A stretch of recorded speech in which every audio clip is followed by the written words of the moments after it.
Hello, this is Lisa, CEO of Sight for White and White Sense, welcoming you to this Easter weekend Talking News. This week we had our Sight for White members feedback and forum meeting, in which we detailed things like the Southern Vectis update, that the talking stops should now be working again, and that we are trying to arrange training with them. We talked about our Raising Voices in Research project, in which we featured at a conference on Tuesday this week, which was the final event. This research is all about how to give voices to people who are underrepresented. For example, where only online surveys are offered and how difficult it can be if you're visually impaired to fill out such surveys. Thank you to all of the participants who joined in. At the conference, we were chosen as 3 of 15 charities to make a speech, and it was well received. So again, thank you.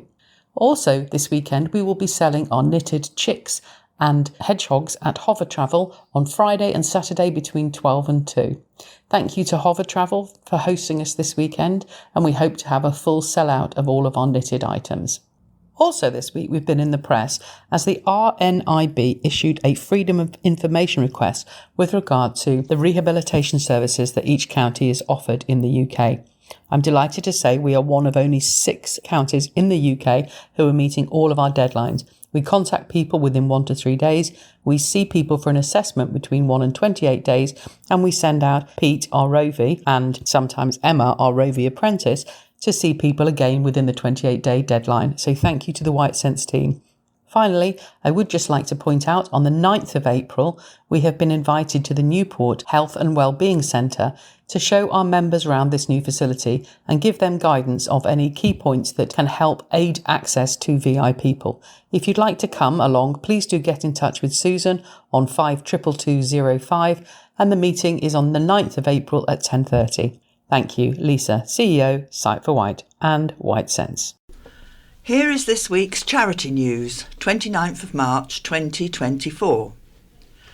There is no swimming on Monday for the next 2 weeks due to the school holidays. Swimming will resume on April the 15th.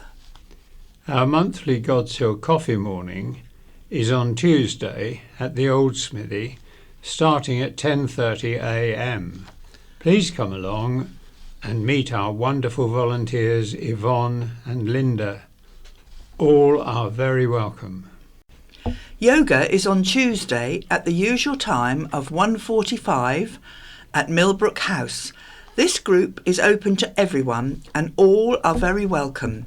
The cost is £4, including refreshments. Our weekly coffee and chat is on Wednesday at Millbrook House between 10 a.m. and 11:30 a.m. The cost is £2, which includes coffee and cake. Staff are always on hand to help with any of the queries, and equipment will be available to try. Thursday is Mix and Mingle. This group meets between 10:30 and 2 o'clock every week. Booking for this group is essential, and at the moment there is a waiting list for people to join. Our monthly book group has been postponed by 1 week and will now meet on the 11th of April in the Lord Louis Library, Newport, starting at 2 p.m. Please remember our office is now closed until Tuesday the 2nd of April due to the Easter break.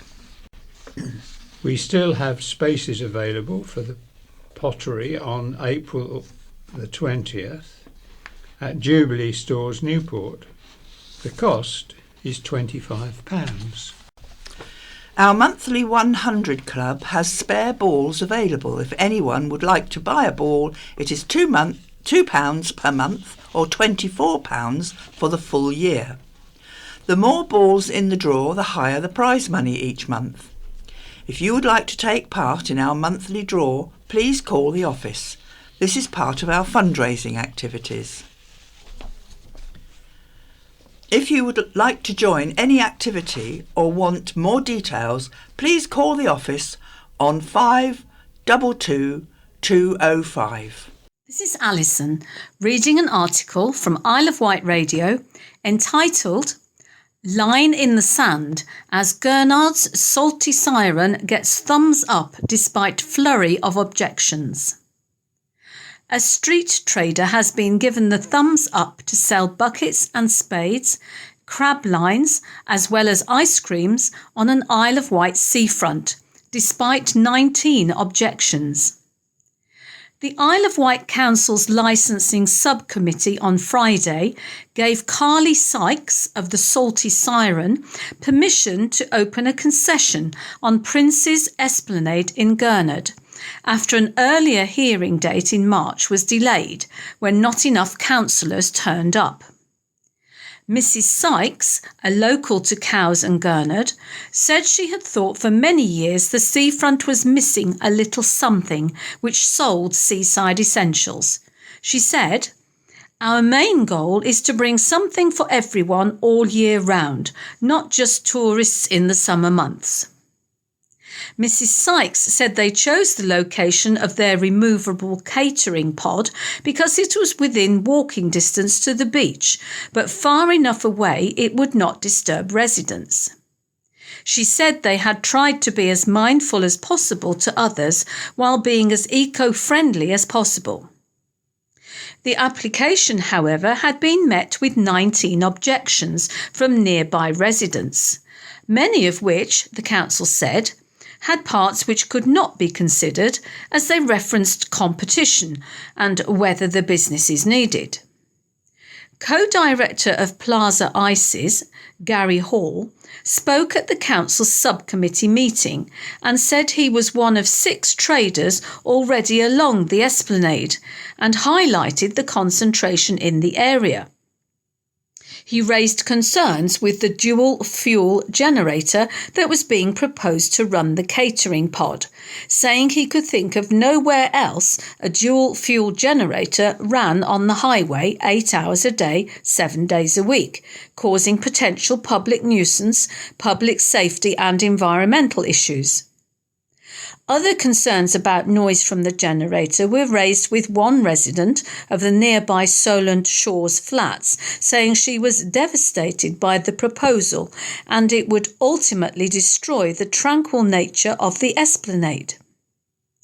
Mark Wotton, the council's senior environmental health officer, said the noise levels generated would not be such to be deemed a public nuisance, as it would be on a par with the measured level of background noise, waves hitting the shore, traffic passing, and people talking. The environmental impact of the generator was not something the committee could consider. Consent has been granted for a year, starting on May the 20th. The business can be open from 9 a.m. to 5 p.m. Monday to Saturday and 10 a.m. to 4 p.m. on Sunday. This is Brian reading an item from Isle of Wight Radio. Island businesses celebrated at Isle of Wight Radio Best in Business Awards. An evening of glitz, glamour and glory unfolded at the Phoenix Centre at Gurnard Pines late last week, with island businesses receiving a well-earned spotlight during the Best of Business Awards, sponsored by Red Squirrel. The annual Isle of Wight Radio Initiative took place on Friday evening, March the 22nd, with more than 40 local enterprises nominated and 15 award winners. The event was hosted by Isle of Wight Radio breakfast show stars, evergreen host Paul Topping and chic co-presenter Emily Wells, who both dressed to impress, with Paul catching more than a few admiring glances courtesy of a fetching velvet number. Proceedings got underway with an impromptu game of Wheel of Destiny, a popular segment on Topping in the Morning, which saw £140 go to local charities courtesy of White Fibre. The night's inaugural awards saw Artisan named Independent Retailer of the Year, beating off stiff competition from Bayliss and Booth and Arl Love Sweets. The award was sponsored by D&S Carpets. Newport's Artisan which recently celebrated its third year of trading, has made an indelible mark on the high street in a short space of time. The Employee of the Year category saw Shane Smith from Brightbulb go head-to-head with Christine Faulkner of Community Spirit and Ellie Herman from Seaview Hotel. It was the Brightbulb behemoth who triumphed, receiving his award from Reuben Loke of Sponsors Isle of Wight Jobs after putting in 5 years of service with the Wootton-based design company. He told Isle of Wight Radio, "I can't believe it. I'm absolutely over the moon to have won the Employee of the Year award and been recognised in this way. It's been an amazing 5 years so far with Brightbulb, with many more to come." Tradesperson of the Year was another keenly contested category sponsored by Jewson. Recognising the island's leading building company or tradesperson, the award celebrates their excellence across the construction sector. Timberfix Isle of Wight was named winner, with Lockfit and Greenscapes the other contenders for the crown. Dapper Visit the Isle of Wight guru Simon Clark presented the Best Attraction of the Year award. Despite the National Poo Museum and Wroxall's Donkey Sanctuary completing a stellar top 3, it was Sandown's Wild Heart Animal Sanctuary which triumphed. The Family Business of the Year was presented by Whitelink's Kirsty Higgins-Day. Gossip's Cafe in Yarmouth was named winner, with Our Love Sweets and Richardson Yacht Services the other nominees.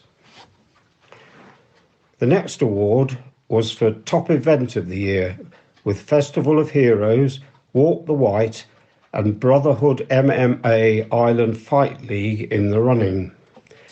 Walk the White, which raises funds for Mountbatten in Newport, was named winner by Raven Prince Scott Raven. The Isle of Wight Gin Company, Island Roasted and Isle of Wight Ice Cream were named in the Island Produce Company of the Year category. Isle of Wight Ice Cream, which is made in Newport using local milk and cream, rose to the top to take the spoils. They received their award from sponsors Solent Fuels. Up next was Best Green Eco Business Award, sponsored by Snows and presented by Claire Overboard and Vicky Cocker. The award, which recognises island businesses that work towards a sustainable and ethical future, was won by Beta Pack. The wholesale business supplier saw off competition from Plaza Ice Cream and the Isle of Wight Gin Company. Reno Drain, Men Only Isle of Wight and the Better Days Cafe were named nominees for contribution to the community. Founded in 2021 and offering a warm place and a safe space, Men Only Isle of Wight received the award from sponsors Glanville's Demant. Melanie Lewis was named Apprentice of the Year, having undertaken a Level 5 Operations Departmental Manager Apprenticeship Standard over a 2-year period. She was commended for overcoming a myriad of challenges and blossoming dramatically over the duration of the course. Rosie Y and Seth Rayner were also nominated in the category, which was sponsored by the HTP Apprenticeship College. Next up was a chance to give the judges a rest and move on to the public vote. Best Breakfast of the Year nominees were Newport's Town Choice Cafe, Egon's of Cowes and the Salix Beach Cafe in Shanklin. Town Choice Cafe was named the winner for its delectable all-day fare, with sponsors White Fire and Security handing over the award. Pub of the Year, a category keenly contested between the Old Fort in Seaview, Ryde, the Star Coffee and Ale House, and the Waverley in Carisbrooke, was next up. the public decided that the Waverley was their favourite pub, with the winners ecstatic to have secured the accolade. The award was sponsored by ICR Systems. With Paul and Emily cutting such exquisitely coiffured figures on the stage, it was apt the next public vote should be for Best Hairdresser Salon of the Year, sponsored by the Isle of Wight College. Elite hair design triumphed over fellow nominees Isle of Wight Sensory Barber and Danny's Beauty Room. The final public award for Best Customer Service was an incredibly close-run thing, with a handful of votes separating the three businesses in contention. Snacks and Ladders managed to secure the award, with Sleepy Teepees and Occasions and Ventnor Post Office hot on their heels. The award was presented by Lee Giles of Deltron Lifts. The evening's final award was for the overall Best Business of the Year. Established in 1988 by husband, wife and son team, Richardson Yacht Services was commended for the core values at the heart of everything the company does. Discussing the event, Isle of Wight Radio Managing Director Claire Johns said, "Each year we are seeing the nominations grow, which is reflective of the vibrancy and tenacity local businesses on the island demonstrate. The awards once again highlighted how many talented, hard-working and entrepreneurial business people we have on the island.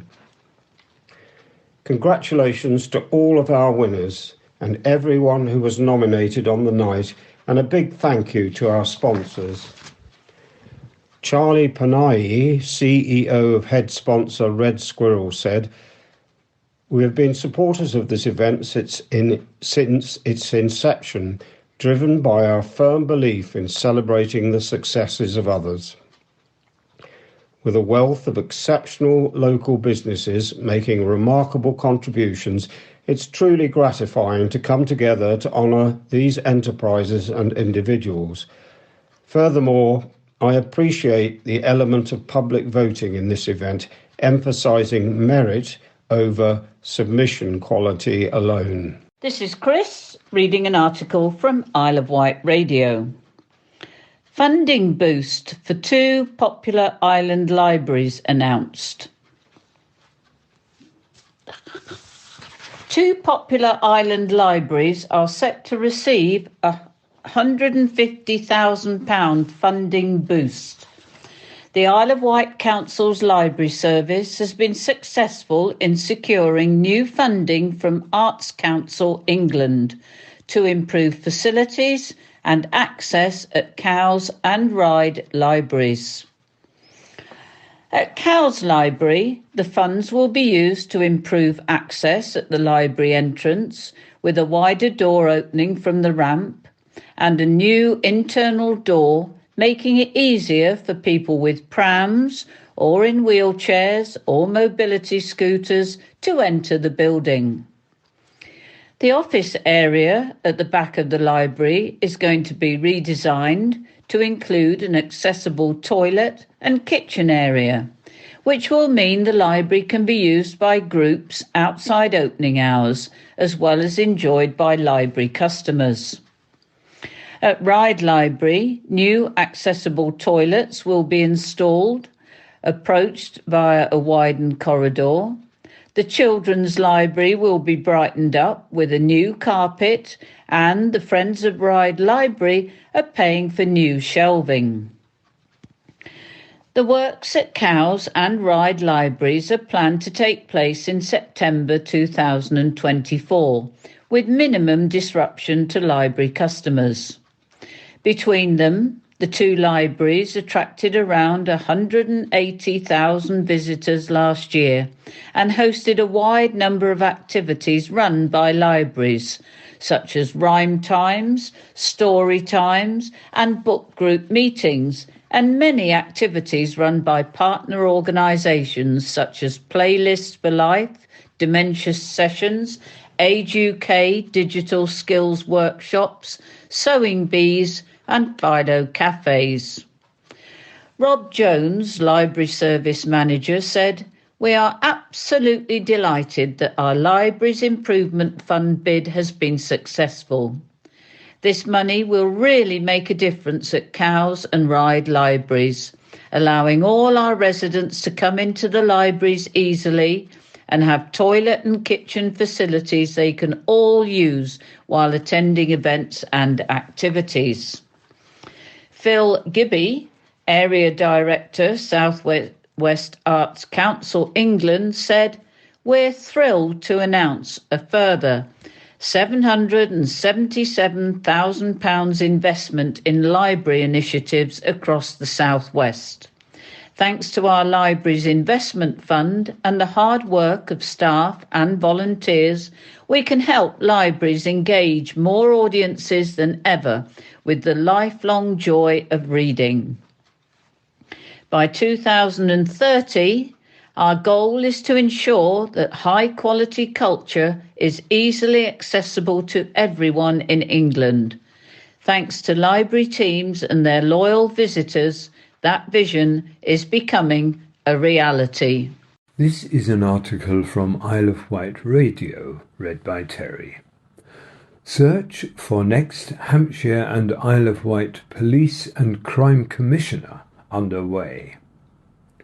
It's time to find a new publicly elected official to be the Isle of Wight's top police chief. You may have noticed a poll card posted through your letterbox in the last few days, inviting you to cast your vote for the Hampshire and Isle of Wight Police and Crime Commissioner. Since 2021, the position has been filled by the Conservatives' Donna Jones, the former Portsmouth City Council leader and a Hampshire magistrate. Now the window is open for candidates to put their names forward to become the Hampshire and Isle of Wight Police and Crime Commissioner. So far, 2 candidates have said they will be willing to stand for the role. The incumbent Donna Jones for the Conservatives and Becky Williams for Labour, a councillor on Rushmoor Borough Council. Other parties have yet to announce a candidate. An election will be held on Thursday, May the 2nd, to find the next Police and Crime Commissioner, who will be in office until 2028. The role of a Police and Crime Commissioner is to act as the public's voice of policing and hold the Chief Constable to account. They set the budget and priorities for the police force and provide strategic oversight to ensure progress is made. Anyone wanting to stand can get their nomination papers from the police area returning officer at the Civic Centre in Southampton.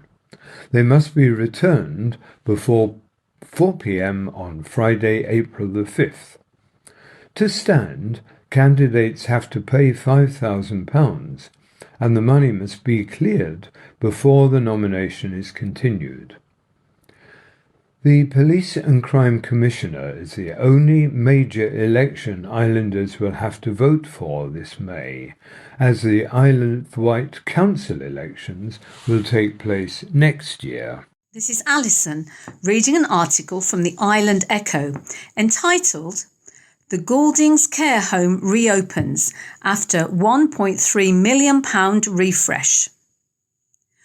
The Gouldings, an Isle of Wight Council-owned and operated care home in Freshwater, has reopened with a fresh new look after a £1.3 million investment. The refurbishment offers 23 bright and spacious bedrooms, all having ensuite shower rooms, Wi-Fi and a welcoming feel. There is also plenty of shared lounge and dining space to spend time with others, as well as some cosy, quiet corners to get away from it all. Nestled in the West Wight, the Gouldings has been part of the freshwater community for almost 50 years, providing essential support for the reablement of people coming out of hospital or facing crisis in the community. The home provides a warm space for people to recover and regain independence, no matter what challenges they face.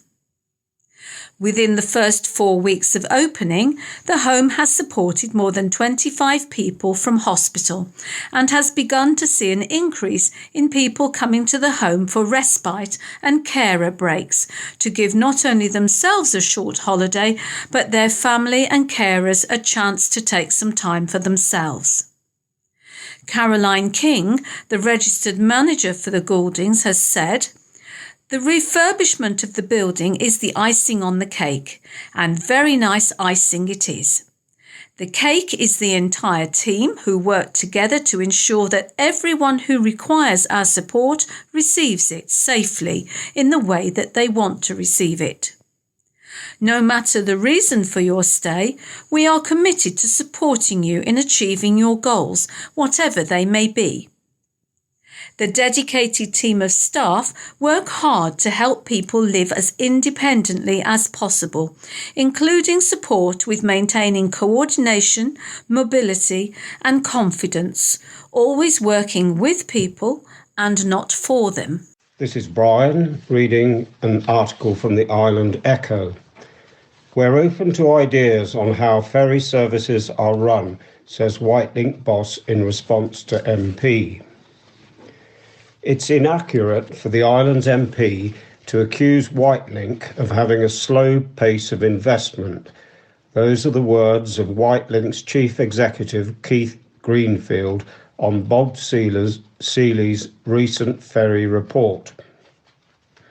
The boss of the Cross Solent ferry operator has responded to Mr. Seeley's report, which looks at how the islands can secure better ferry services and pricing, with suggestions of robust arrangements to hold ferry services to account, including regulation. Keith Greenfield has insisted that in the past 12 months, just 1% of the 35,583 scheduled sailings have been cancelled. He has also raised that the average age of Whitelink's ferries is just 18 years, compared to a design life of 35, although St Faith is fast approaching that milestone. In his response, Mr Greenfield has said, "Whitelink welcomes debate about how ferry services can be further improved for the benefit of islanders and understands that the topics of fares and timetables will always be important discussion points."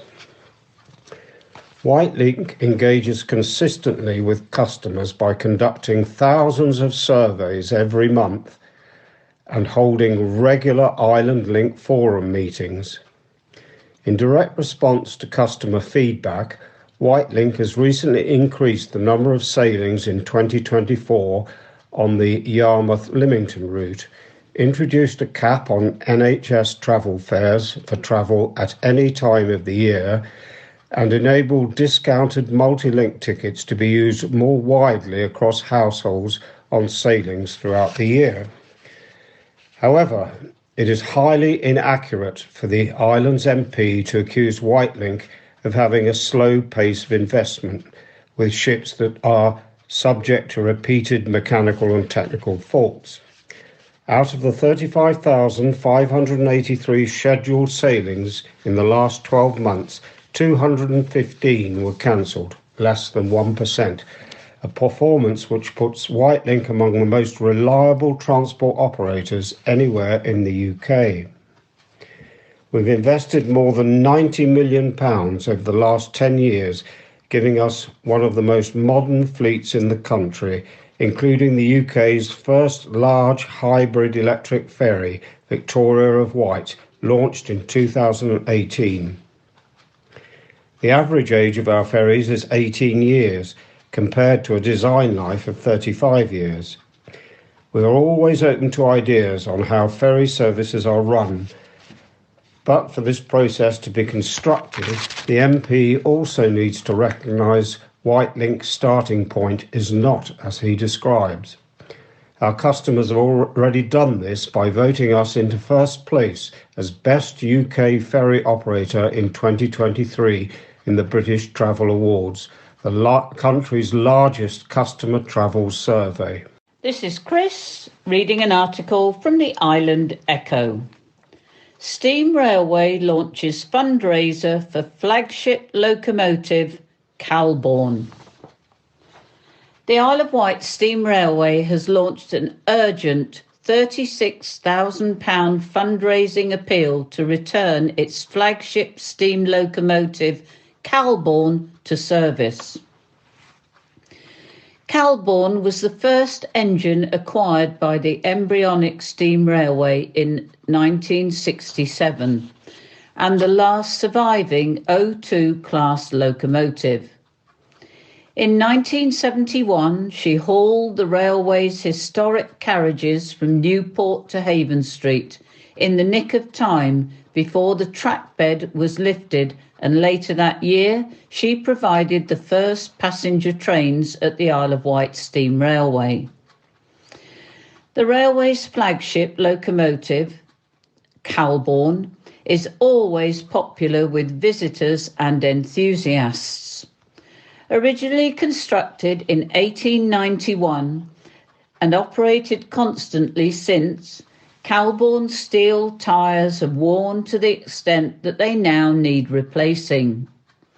This is a very specialist task that will be carried out by a specialist engineering team in Devon.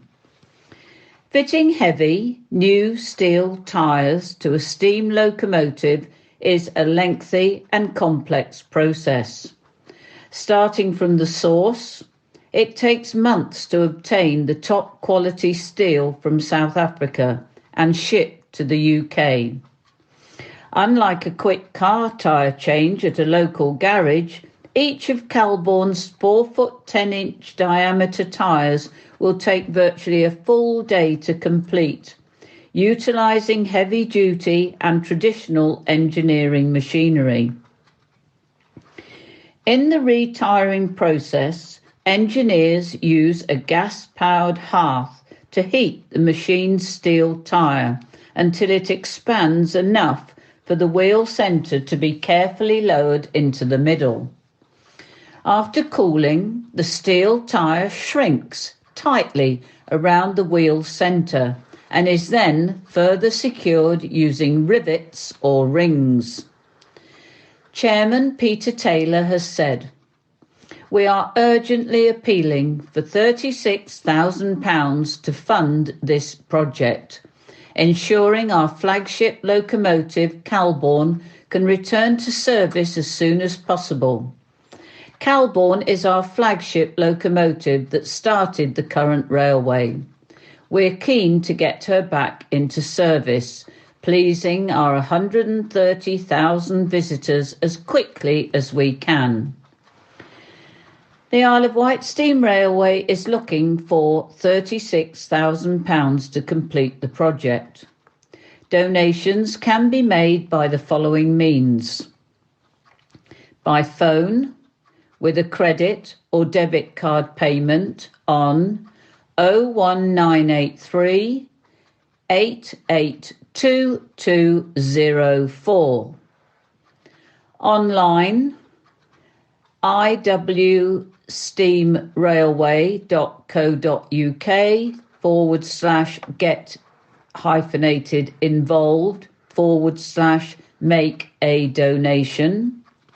By cheque, please make cheques payable to Isle of Wight Railway Company Limited and send to Isle of Wight Steam Railway, the railway station, Haven Street, Ryde, Isle of Wight. Postcode P0334DS. This is an article from the Island Echo, read by Terry. Preferred scheme for the Bay's coastal defence upgrade chosen, but sea wall height won't be raised. The Isle of Wight Council and the Environment Agency have decided on how best to protect the Bay area over the next 50 years, choosing not to increase the height of sea defences. Late last year, the Environment Agency, EA, sought feedback from residents in Yaverland, Sandown and Shanklin on 5 proposals to help shape the future of the seafronts in the Bay Area. Just 45 responses were received, but of those responses, option 5 was the most favourable: to increase the height of defences, now to mitigate future sea level rises. However, it has been announced this week that option 3, a £22 million scheme, has been chosen as the preferred way forward, following in-depth investigations, assessments, financial analysis and public consultation. This option is significantly cheaper than options 4 and 5 by around 50%. Option 3 will involve construction works to refurbish the sea wall and timber concrete groins between 2026 and 2028. An initial design is about to be drawn up, but the current thinking is that works to the walls will be constructed using shutters with an in-situ pour of concrete 200 millimetres against the face of the existing sea wall. This option will provide a quality finish. Temporary works such as sheet piling will be required along the section of wall and groin being worked on to provide a safe and dry working corridor, which means there is likely to be disruption at the seaside for at least 2 summers. As part of the refurbishment project, works will take place that strengthen the foundations of the sea wall with the foresight that a decision to raise the height of the sea wall may be a viable option in 50 years' time. The schemes will take place at Sandown between Yaverland Car Park and Culver Parade, and at Shanklin between Hope Road Car Park and Shanklin Chine. 300 homes and businesses are set to be protected by the Coastal Defence Works, but modelling shows that 11 homes and 16 businesses will remain at risk of internal property flooding from a tidal flooding event with a 0.5 annual probability, 1 in 200 chance each year. But if nothing is done, this risk would increase to 138 homes and 136 businesses.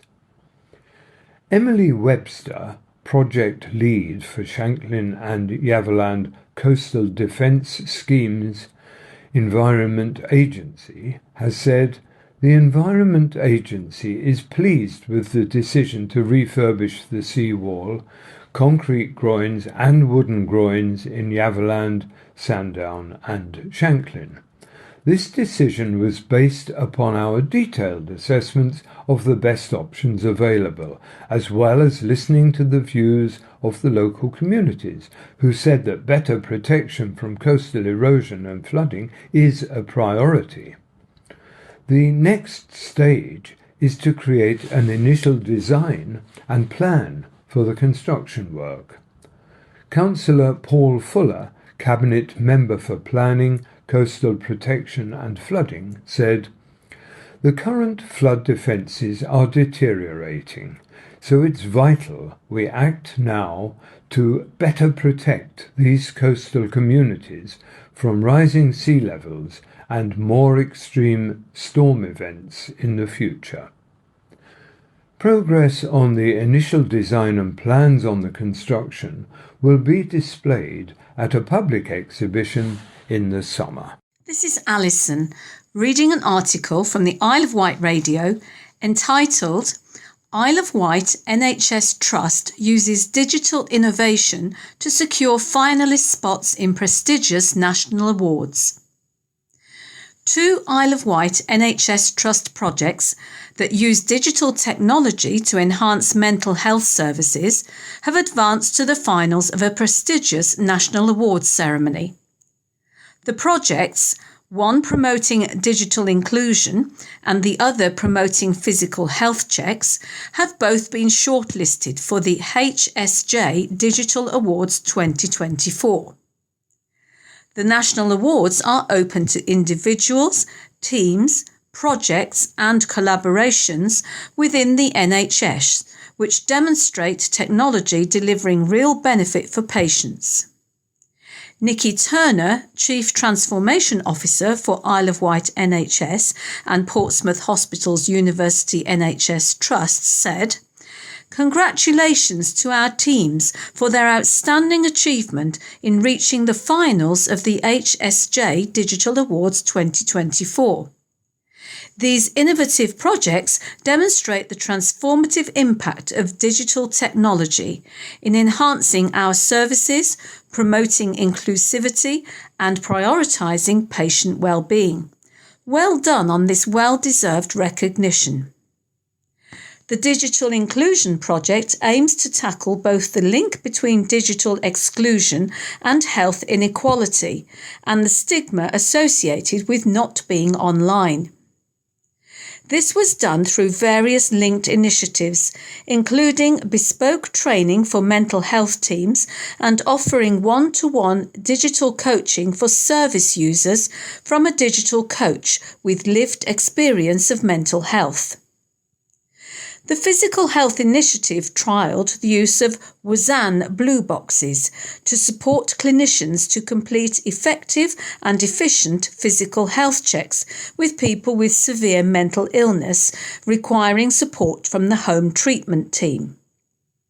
The aim was to improve service user outcomes through ensuring early identification of physical health needs and sharing of information with the appropriate medical professional. The HSJ Digital Awards 2024 finals will be held in Manchester on Thursday, June the 6th. This is Chris and Brian reading the Talking News and wishing you all a very happy Easter. Island Museum secures £500,000 for essential repairs and upgrades. More than £500,000 is being invested in Dinosaur Isle, home of Britain's most important dinosaur collection, outside the National Collection.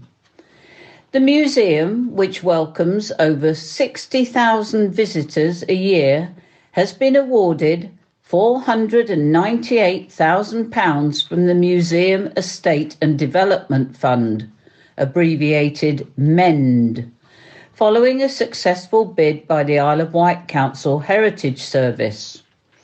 The council itself is contributing £180,000 towards the major project, which will see the museum gain a new roof, new lighting in exhibition spaces, and the installation of heating and air conditioning. Museum curator and general manager Dr. Martin Munt said, "The staff at the museum are excited that we have received this vital funding, which will help ensure the long-term care of our island's fabulous fossil heritage." Located on Sandown seafront, the distinctive giant pterodactyl-shaped building is home to more than 35,000 fossil specimens, which record the 130 million year story of the island. Dinosaur Isle opened in 2001, replacing the former Geological Museum above the library in Sandown. Phil Gibby, Area Director, South West Arts Council England, added, "We're delighted to announce a further £2.5 million funding package for museums across the South West through our Museums and Estates Development Fund." From internationally significant pottery collections in St Ives to awe-inspiring fossils on the Isle of Wight, we're helping institutions make vital repairs and care for their collections so that culture remains open to all.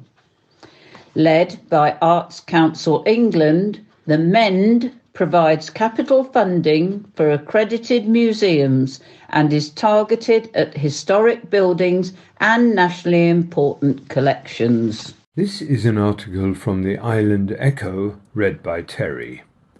Spate of mud rescues in March prompts safety warning from the fire service. Hampshire and Isle of Wight Fire and Rescue Service is urging members of the public to take extra care when exploring the coastline following a spate of mud rescues in the month of March. Firefighters are often called to support HM Coast Guard and RNLI partners in rescuing those who have become stuck in mud at the coast or near rivers. This couldn't be more true than in recent weeks, with 6 separate mud rescues undertaken so far this month.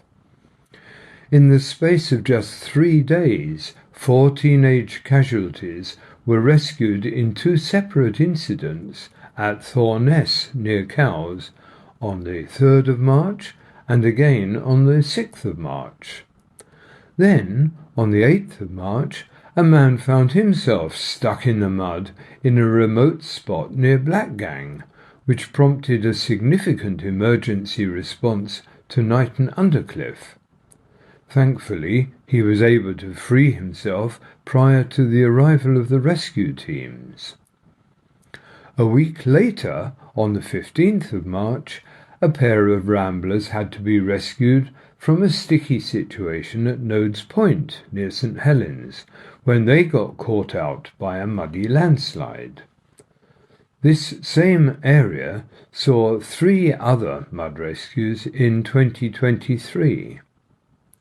On Sunday, a woman and her dog had to be rescued from the base of a cliff at Whitecliff Bay in Bembridge when she found herself stuck up to her waist.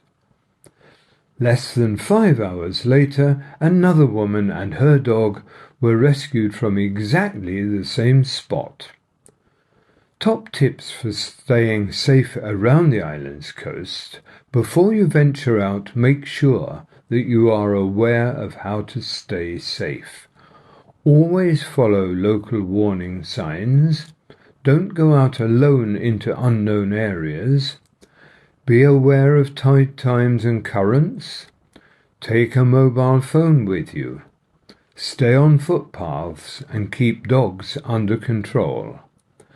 If you come across someone stuck in mud, call 999. Don't enter the mud to help them. If you do find yourself in danger, try to stay calm and avoid movement. Spread your weight to stand evenly.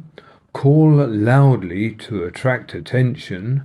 Call 999 and discourage others from attempting to rescue you. Good morning. Now here we've got some articles. We've got them from the County Press, which isn't published until tomorrow, but we're going to do our best. And this morning it's Lynn. And Mike. Isle of Wight Dermatology Service not moving to Portsmouth. Dermatology services in the Isle of Wight will not be moving to the mainland and will stay on the island. It has been confirmed to the County Press. The NHS department, which provides care for people with skin complaints, have been delivered by the award-winning Lighthouse Clinic Newport since 2016. There had been fears it was being moved to Portsmouth as part of a merger between the Isle of Wight NHS Trust and the Portsmouth Hospital University NHS Trust, that's PHU. Patients reported that appointments had stopped, sparkling speculations of a mainland move. In response, a petition was also launched. However, It has been confirmed this is not the case, and disruption was a result of PHU signing a subcontract with the Lighthouse Clinic. It means the service will remain in its current location at 62 Crocker Street and will continue to be delivered to the island. Natalie Borman, Divisional Director of Network Services, said, "We have been working closely with Lighthouse Medical Limited to ensure the service will continue to operate from the same locations and by the same staff. We apologise for any disruption that patients have faced during this transition and are contacting anyone who are aware of who may have been affected. We want to assure everyone that dermatology services are remaining on the Isle of Wight, and GPs and patients will be able to book appointments in the same way as before.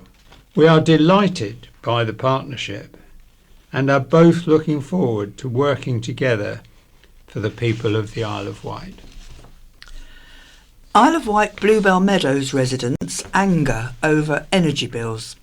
Angry and frustrated parents say their young children are going cold as heating costs on an Isle of Wight housing estate skyrocket to unaffordable rates.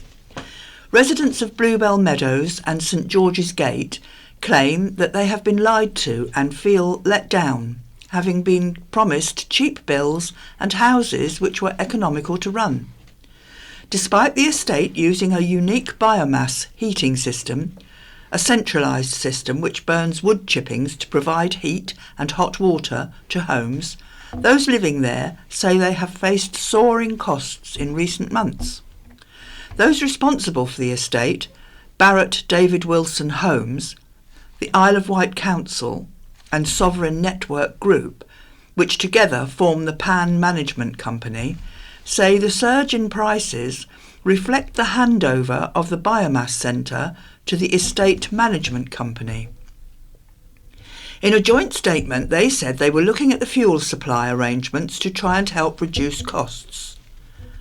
The biomass system. Residents claim there has been a lack of proper answers and a meeting for residents arranged earlier this year was cancelled. Mum of one, Amy, 28, is among those who have been calling for accountability. In December, she said she was mortified to see her bills more than double, from £38 to £100 a month. Amy said residents were trapped and could not switch energy providers.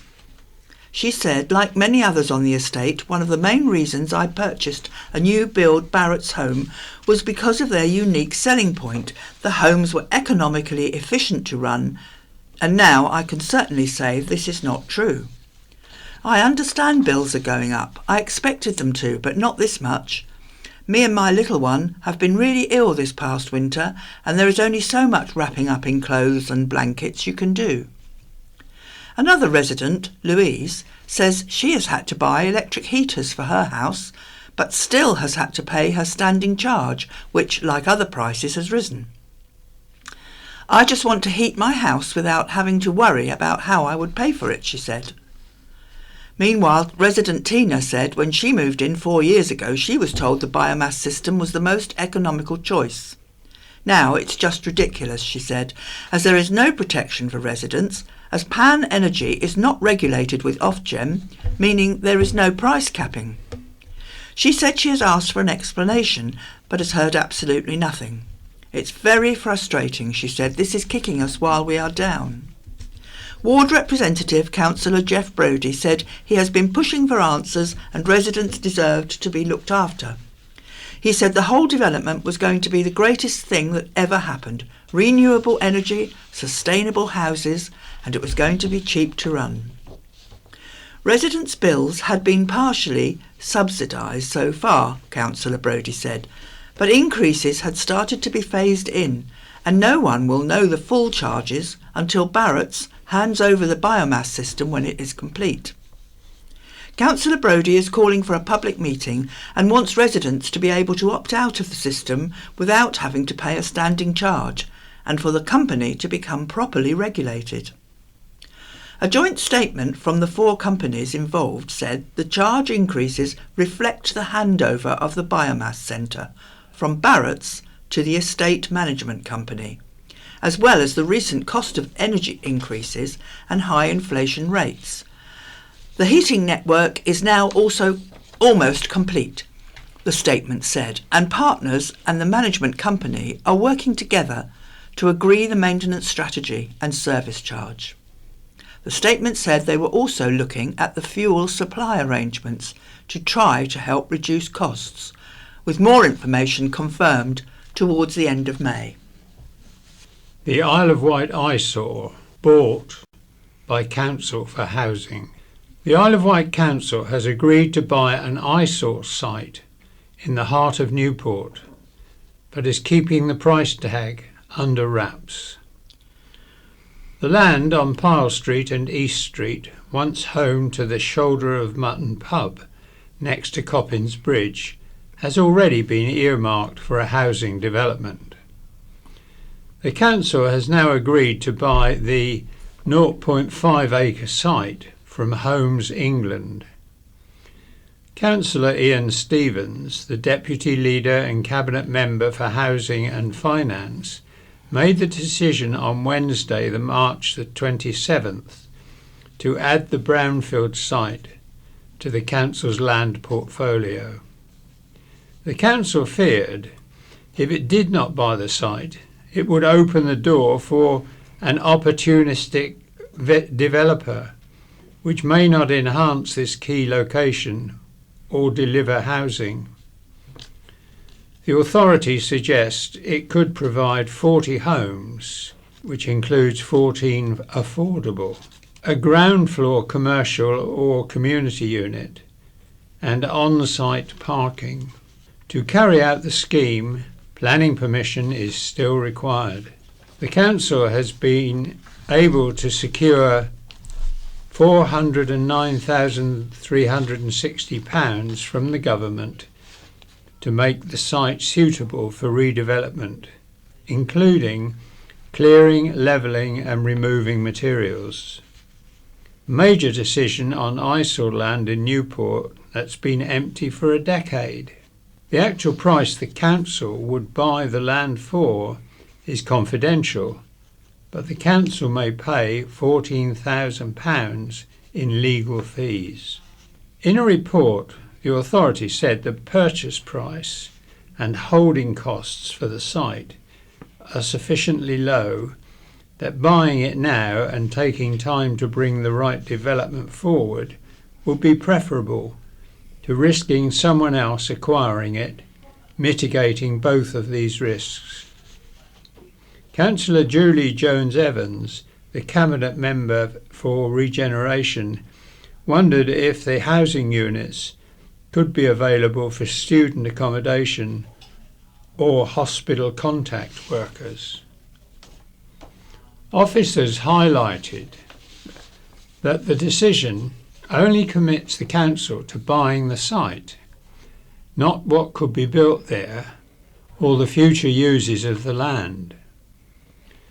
The decision will come into force on April the 6th, if no councillor challenges it. Homes England bought the site in 2016 as a regeneration opportunity, but the council said it was never developed due to viability issues. Isle of Wight dancers are representing England in Global Dance Open Finals. 5 young dancers from the Isle of Wight will fly the flag for England when they take part in an international competition this summer. At the ages of just 8 and 9, the girls will travel to the Global Dance Open Finals in Apeldoorn in the Netherlands in July. After qualifying in an earlier competition in Sevenoaks, Kent, Imogen Shepherd, Diwata Vu, Aria Morgan, Lily Newnham and Oriella Adams will go up against dancers from across the world, including from Italy, Spain, Australia, Canada and South Africa. The girls, who train with Newport's Starlight Academy, will compete in ballet, jazz, street dance and acro sections. Dance teacher Mary Bowdery said, "I am so proud and thrilled that these girls have been selected to form part of the England team. Their hard work, passion and dedication has shown through. They are a brilliant example to all other island dancers that nothing is impossible." We would also like to thank our ferry travel sponsors, Red Funnel, for their continued support.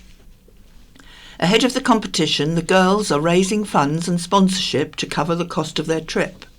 They are holding a cake sale, a Bring a Buddy to Dance event, and their very own show at Christ the King College Auditorium in Newport, which is being held on May the 16th at 6:30 and costs £6 per person. Isle of Wight Town's Arts Trail unveiled this Easter weekend. The Isle of Wight Town will unveil its Arts Trail this Easter weekend, promising an immersive and inspiring experience for all. The Ryde Arts Trail, a collaborative effort between the town, that's the town council, and community murals, will launch on Saturday, March the 30th. Artists will be present throughout the town as participants discover the 9 captivating artworks. QR codes accompany each artwork, offering detailed insights into the artists and inspiration behind their masterpieces. The trail starts at Monkton Arts, guiding participants on a 2-mile route through the heart of Ryde, ending at the seafront.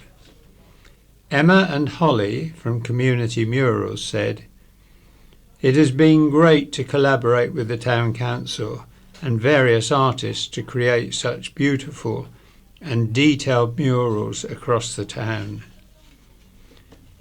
Saturday is a fantastic opportunity to meet the artists behind the murals and delve deeper into the rail. I beg your pardon, that should be delve deeper into the trail. Physical maps will be available to pick up at select locations, including Waterside Pool.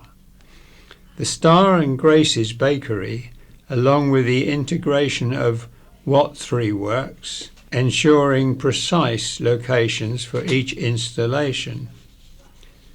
Alison Pierce, Community Development Worker, said, "This project was funded by the Police and Crime Commissioner and underscores the commitment to bring our community together through the power of creativity. Through the collaborative efforts and inclusive projects like the Ryde Arts Trail, we aim to strengthen the vibrancy of our town."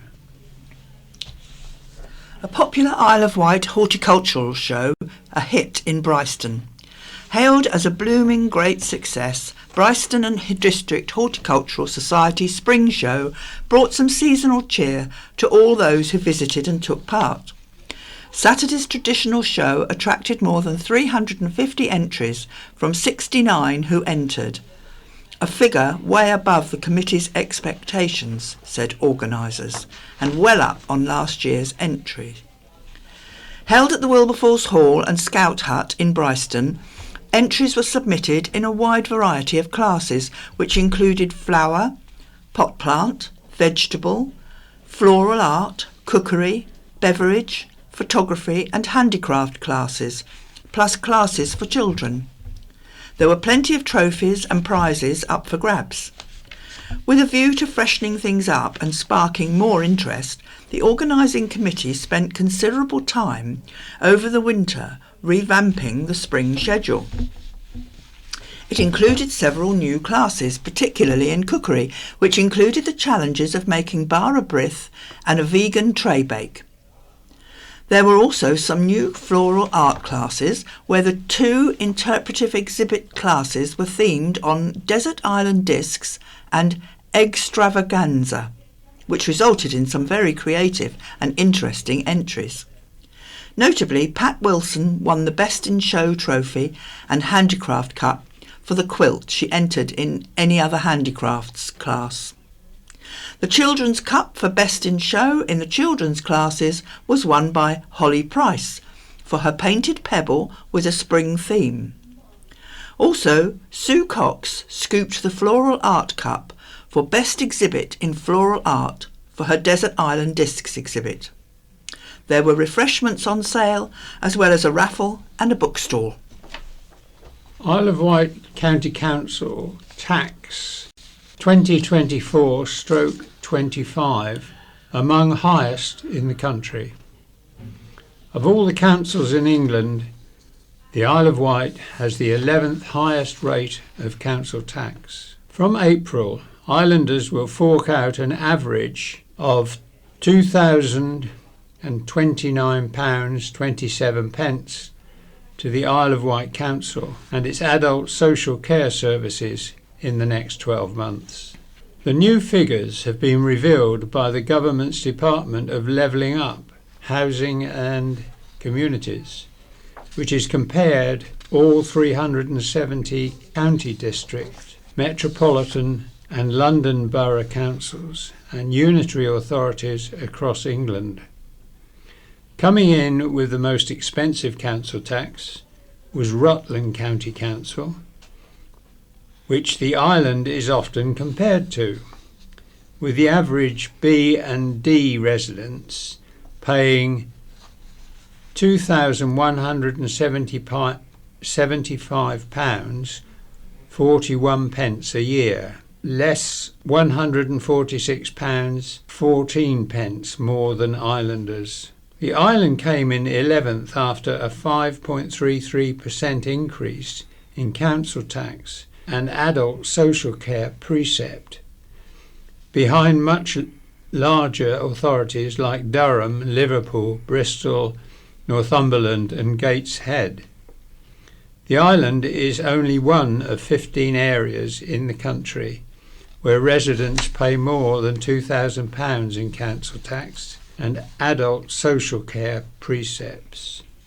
Over the water, Southampton City Council came in at 67th, with an average Band D taxpayer paying £1,812.69, followed by Portsmouth in 91st at £1,731.15.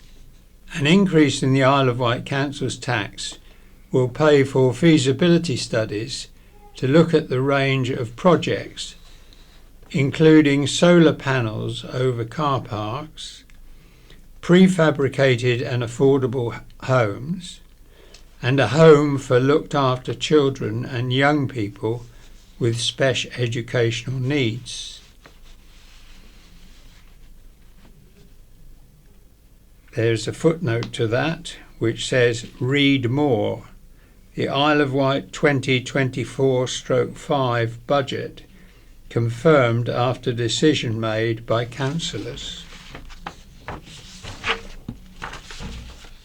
It also includes the resurfacing of the car park at County Hall and providing coroner's court facilities at the council's offices in Seaclose Park. Out of the 30 fire services in the country, Hampshire and Isle of Wight Fire and Rescue Authority is the 9th lowest cost per residents at an average of £82.84. The highest was Durham Fire Authority, charging residents an average of £118.12 for its services, compared to the lowest Midlands Fire at £75.20. The Hampshire and Isle of Wight Police and Crime Commissioners put up the notice precept for the joint lowest amount across the country, 3.98%.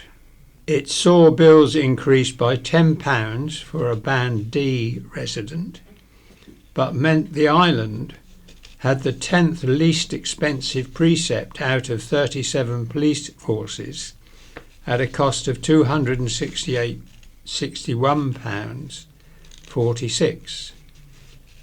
The lowest was Northumbria Police at 181,084 pence. And the highest was Surrey Police at £323.57. A popular ex-Isle of Wight seafood entrepreneur on Channel 4. An artisan crab cake producer who started out in business on the Isle of Wight is about to star as a finalist on Channel 4's Aldi's Next Big Thing. Hayley Elston, the founder of the fabulous Catch Company, has beaten hundreds of hopefuls to appear on the popular programme on Tuesday next week, April the 2nd. The 6-part series is described as a mix of Dragon's Den meets MasterChef. The entrepreneur started her business in Yarmouth back in 2012 to help a group of fishermen sell unwanted brown crab meat. In those days, Hayley ran a takeaway called Catch, which was located in the previously unused garden of the Yarmouth Institute. Before opening Catch, Hayley sold popular fish finger sandwiches at the Bestival in Robin Hill. Hayley created her crab cakes using every edible part of the crab to create a zero-waste product. Loaded with brown crab meat, the cakes include leeks, a smattering of chilli, some fresh parsley, lemon juice and seasoning. Hayley's small independent fish and crab cake business is now geared towards producing sustainable British fish products. Although described by the programme makers as a larger-than-life character, Hayley from the New Forest will come up against food and drink suppliers listed in more than 1,000 Aldi stores nationwide. Hayley said of her signature produce, she calls crabulous crab cakes, "We have worked so hard to get this product where it is today. We started making crab cakes because there was an abundance of brown crab meat on the Isle of Wight. Brown crab meat is often overlooked, but this is where the flavour is. It tastes fabulous. The prize for the winner is a life-changing contract to stock Aldi stores nationwide." Isle of Wight drink driver crashed into bridge and almost hit a car. An Isle of Wight drink driver crashed into a bridge and almost hit an oncoming car. Jacqueline Milsom of Ulverston Road, Newchurch, appeared before Isle of Wight magistrates on Friday, March the 22nd. The 53-year-old admitted drink driving in her home village on March the 6th. Prosecutor Liz Miller said police received a call from a member of the public reporting a car had collided with a bridge outside Sandown Airport at around 5:15 p.m. She said the witness followed the vehicle and saw it almost collide with an oncoming car.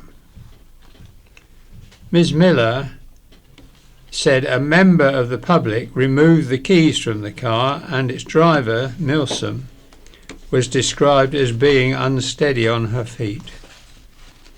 A strong smell of alcohol was noted, and she registered a breath alcohol reading of 98, when the legal limit is 35.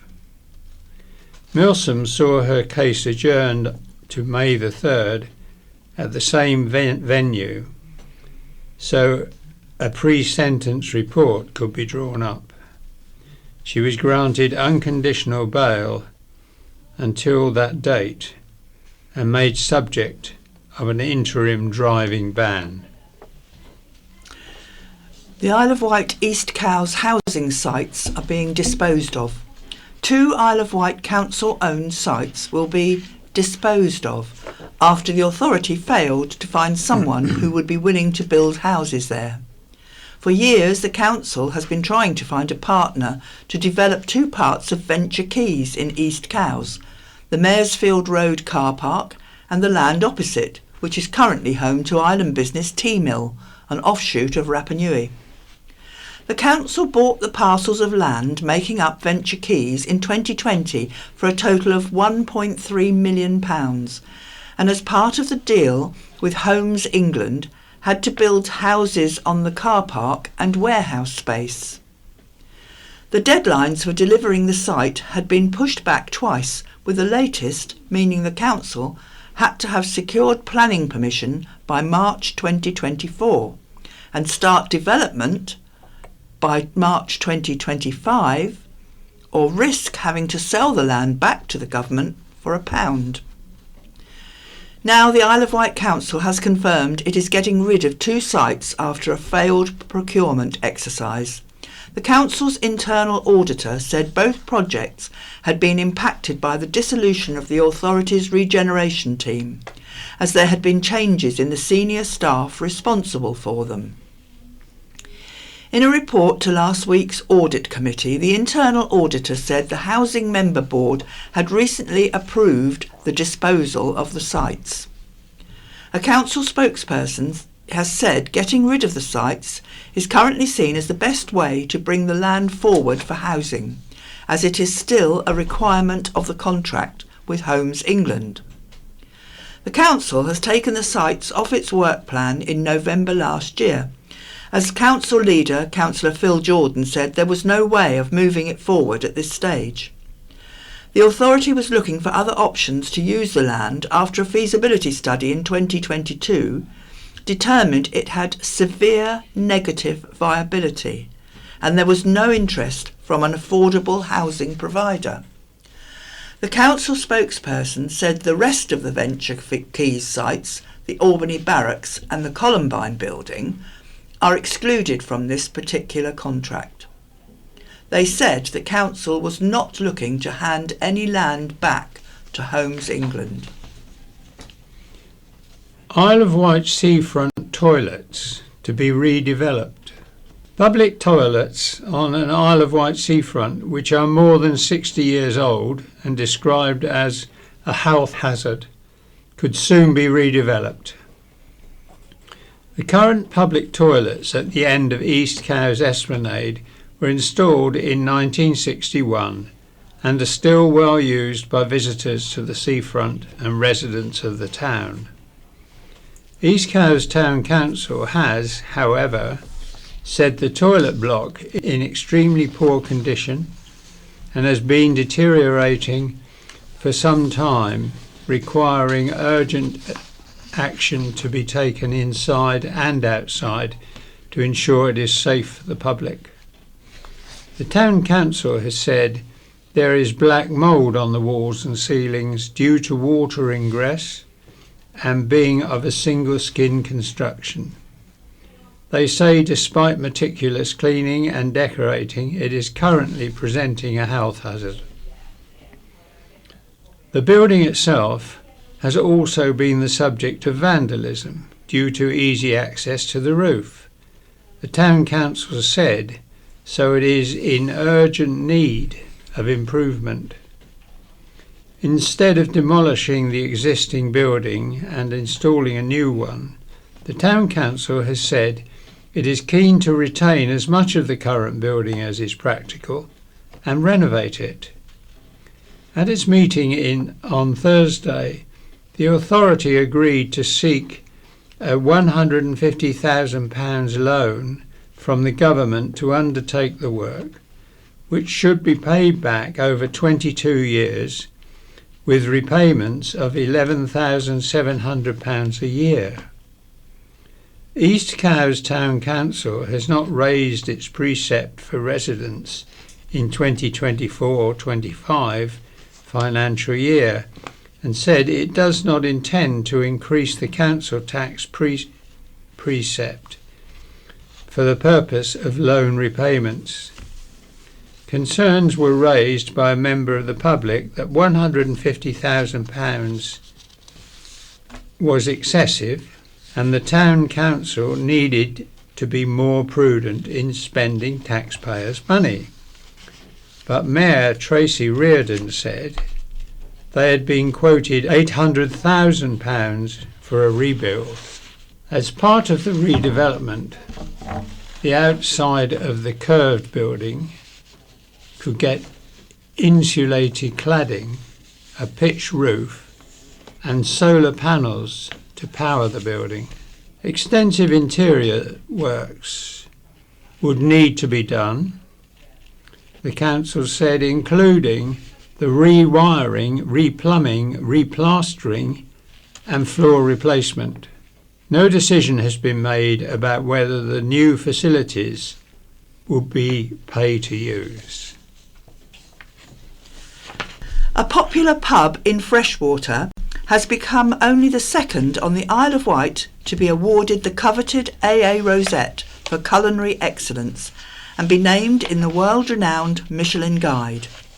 The Red Lion has earned the AA's One Rosette Award for restaurants that achieve standards that stand out in their local area, where they serve food prepared with care, understanding and skill, using good quality ingredients.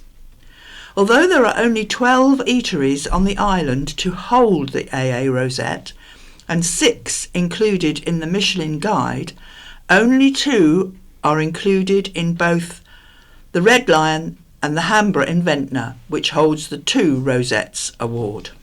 An Isle of Wight couple celebrated 70 years of marriage. Mary and John Clark from Newport have celebrated 70 years as husband and wife. They enjoyed a party held at Avondale, the sheltered housing scheme run by the Abbeyfield Society, where they are both living. Mary, aged 90, and John, aged 95, were joined by friends, family and staff to enjoy a buffet and a special platinum anniversary cake made by housekeeper Lynn Walsh. The couple met purely by chance in 1953 at a dance hall in Ryde.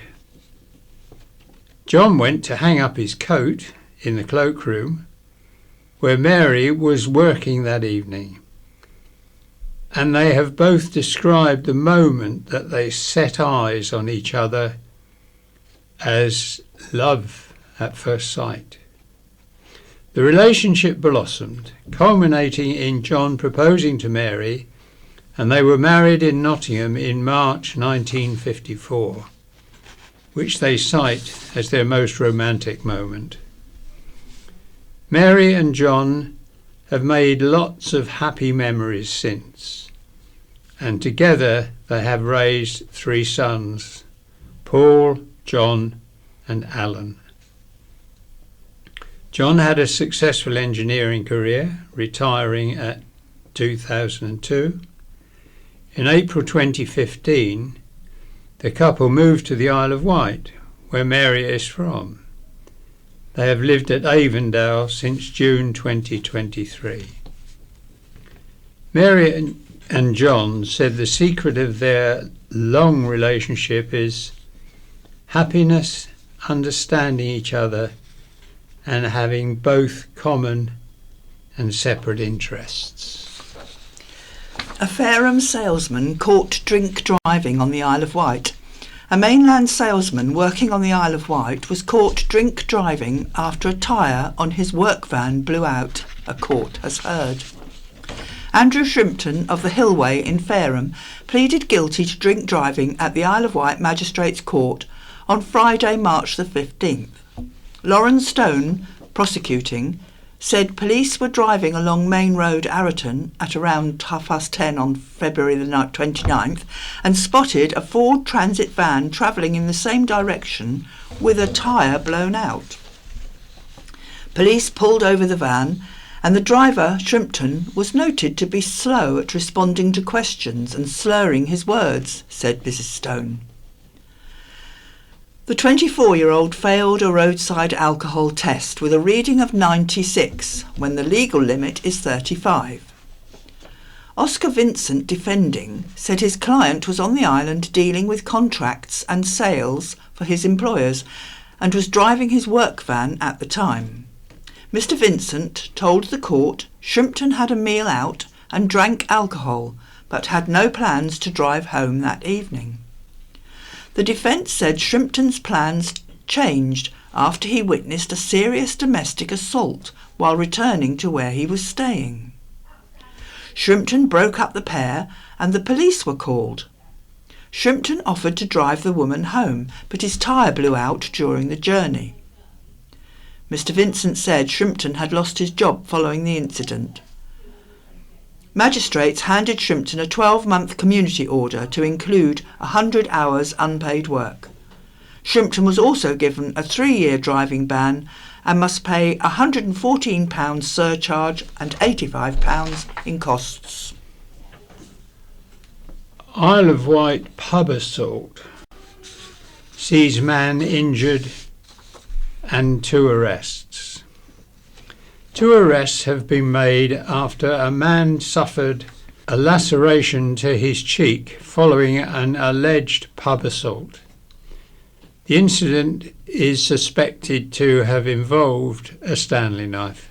On Monday, March the 25th, a 45-year-old man was retained on suspicion intentional strangulation assault, occasioning actual bodily harm. Police said there was an altercation in the pub garden between a group of people known to one another, and a man was assaulted. He sustained a laceration to his cheek, suspected to have been caused by a Stanley knife, officers said. A 53-year-old man was arrested at the scene on suspicion of causing grievous bodily harm with intent. Both men remain in custody at this time. Popular Isle of Wight seafront landslip risk areas are to get help.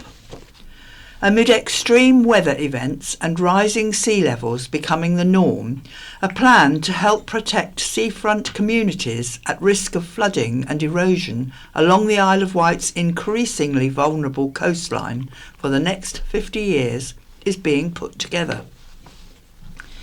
The Environment Agency, EA, and the Isle of Wight Council have joined forces to commit to an approach for the long-term defence of South Wight coastal communities, which they predict will generate more than £240 million worth of benefits to the area, local infrastructure and environment.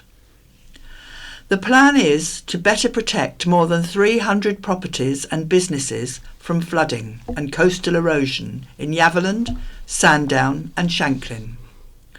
The current defences are set to be refurbished following in-depth investigations, assessments, financial analysis and a public consultation. The works are expected to provide protection for the next 50 years. The announcement follows a number of significant landslips along the island coastline in recent months, none bigger than in Bonchurch. And just last week, 40-foot deep cracks appeared in a cliff-top path in Atherfield, and a beach had to be shut for safety reasons. Landslips have also been recorded in the West Wight, South Wight, particularly Ventnor and St Lawrence, and between Bembridge and Shanklin. The EA say they are fully supporting the local authorities' decision to refurbish the current coastal defences in the Bay area. Emily Webster, the EA's project lead for the Shanklin and Yaverland coastal defence schemes, said, "The EA is pleased with the decision to refurbish the sea wall and concrete and wooden groins in Yaverland, Sandown and Shanklin. This decision was based upon our detailed assessments of the best options available, as well as listening to the views of the local communities, who said better protection from coastal erosion and flooding is a priority. The next stage will be to create an initial design and plan for the construction work," the EA has said. Echoing Emily's sentiments, Councillor Paul Fuller, the Council's Cabinet Member for Planning, Coastal Protection and Flooding, added, "The current flood defences are deteriorating, so it's vital we act now to better protect these coastal communities from rising sea levels and more extreme storm events. The initial design and plans for the work will go on display at a public exhibition this summer. A popular Isle of Wight venue has charity boxes stolen. An Isle of Wight Arts Centre has spoken of its upset after several charity boxes were reportedly stolen from the venue. Key Arts, Newport, said it suspects they were taken on Friday, March the 22nd and have reported it to police.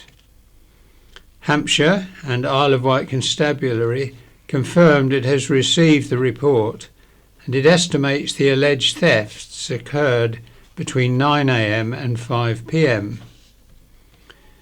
The charity boxes contained donations to Key Arts charity, as well as Isle of Wight defibrillators and Terence Higgins Trust.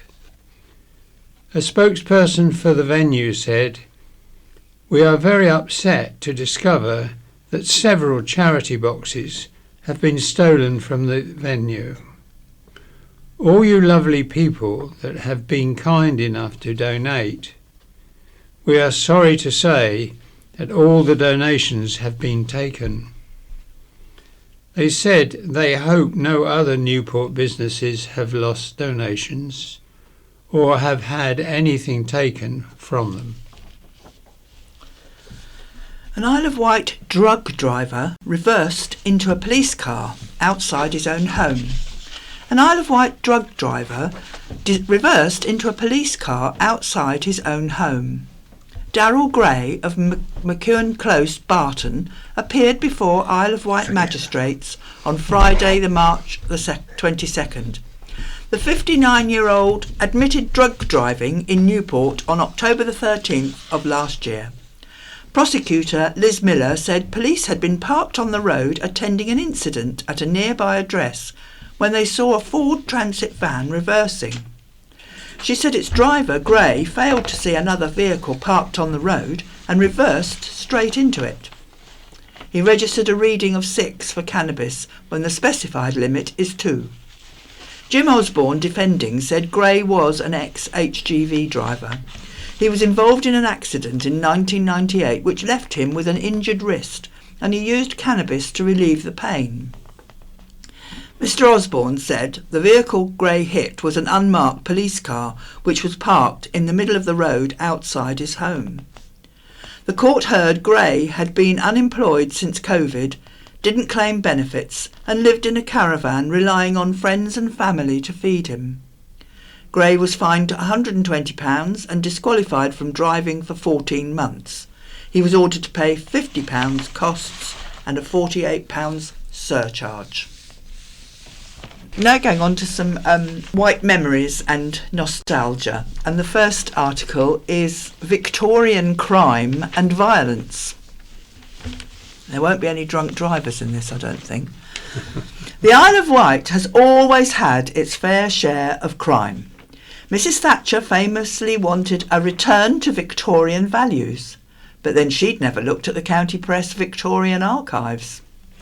Island life then was full of petty crime, drunkenness and loutish behaviour of every type. Vandalism was common, ranging from tying steel wires between trees on either side of York Avenue, East Cowes, to catch horses by the throat, to the smashing of gravestones in Mountjoy Cemetery, and even the mutilation of farm animals. If ever there was a golden age when people could go out leaving their houses unlocked, this wasn't it. These 3 court reports all come from the same week in December 1884. George Purkis, a sailor, pleaded guilty to using obscene language in Lynn Street. P.C. Watson deposed that he saw the defendant with a crowd of 30 or 40 people round him. He requested him to go away and not to use such filthy language. Shortly afterwards, the defendant came back, using obscene language again. fined 1 shilling and 10 and 6pence costs or 7 days hard labour. The next county press report demonstrates a love of flowery headlines. It was headed, "A pugilistic inebriate." James Bridle, labourer of Haylands, was summoned for having been drunk and disorderly in Lynn Street. PC Cousins stated he heard the defendant making use of very bad language. He requested him to leave, but then he got into the road where he took off his clothes and wanted to fight witness. Defendant went up the high street with his clothes off, wanting to fight the best man in Ryde, and creating a disturbance right through the street. Fined 2 and 6pence and 9 shillings and 6pence costs. The same week, George Cross was summoned for wilfully damaging a railway carriage. At Brading, defendant got into a compartment of which he was the only occupant. He got out at St John's Road, Ryde, and on the arrival of the train at the pier head, it was found that the whole of the cushion at the back of the carriage had been ripped up with a knife, and the window straps had been cut off. Fined £2 with £3 damages and £1 14 shillings and 6pence costs, or 1 month's hard labour. In October 1897, under the headlines of diabolical outrage at Freshwater, the county press reported, "Another brutal outrage has been perpetrated at Freshwater." On Saturday night, some fiend or fiends entered the field at Farringford, where there was a flock of sheep, and 6 of them were terribly mutilated. In June 1896, there was, thankfully, some lighter news. John Little was charged with the larceny of 30 shillings in postal orders by means of a trick.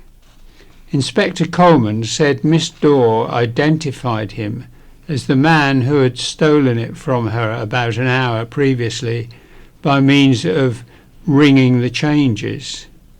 That's tricking someone out of money when paying for the goods by repeatedly changing the coins and notes on offer.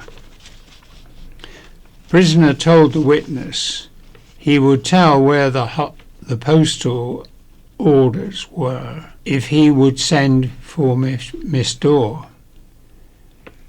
Prisoner then said to her, "Well, if there is any mistake, I will make it up to you sooner than have any bother."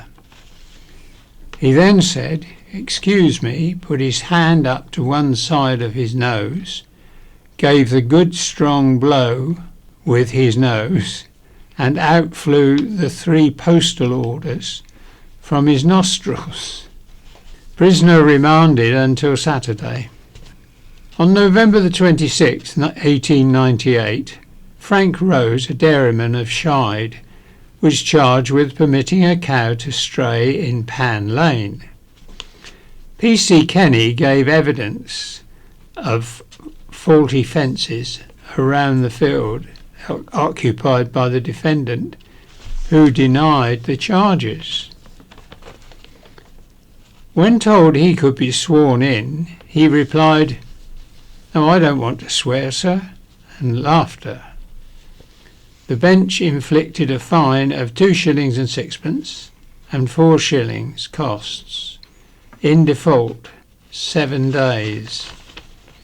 And finally, on May the 6th, 1899, under the headline, "A Wonder His Tongue Did Not Drop Out," the following appeared. Frederick Reeves, Nelson Street, Ryde, was charged by PC Warren with having used obscene language on the esplanade.